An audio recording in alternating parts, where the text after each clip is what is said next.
خلال شهر رمضان الكريم يحرص نجوم الرياضة ومشاهير الكرة بصفة خاصة على عادات وتقاليد وطقوس طوال الشهر، مثل أداء العبادات والاستمتاع بروحانيات هذا الشهر، مثل الحفاظ على الصلاة في مواعيدها وصلاة التراويح والسهر في المنتديات الروحانية في الأماكن والملتقيات الدينية في حي الحسين على سبيل المثال.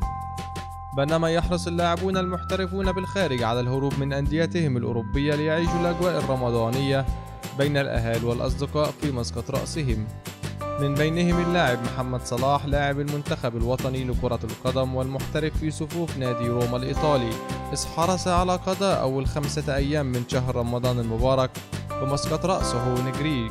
واستغل محمد النني لاعب فريق الأرسنال الإنجليزي انتهاء الدوري الإنجليزي لقضاء أجواء شهر رمضان مع عائلته وأصدقائه بمسقط رأسه بالمحلة الكبرى. ونستعرض خلال هذا الفيديو أبرز الطقوس التي يمارسها نجوم الرياضة في شهر رمضان، إلى جانب أبرز تلك اللحظات التي تكشف عن الجانب المتدين فيهم. عصام الحضري،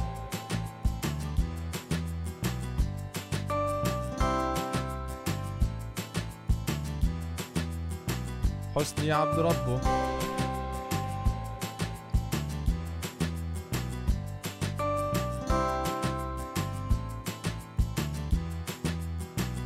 علاء نبيل،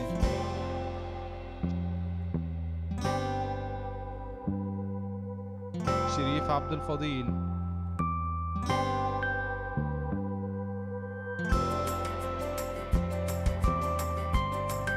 أحمد حسن،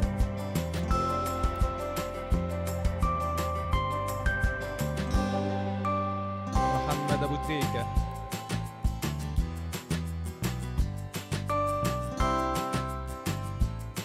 حسام غالي،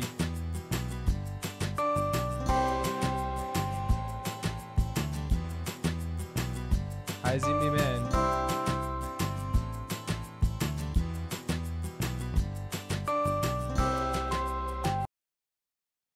إذا أعجبك الفيديو لا تنسى الإعجاب والتعليق، ولكي يصلك كل جديد اشترك الآن.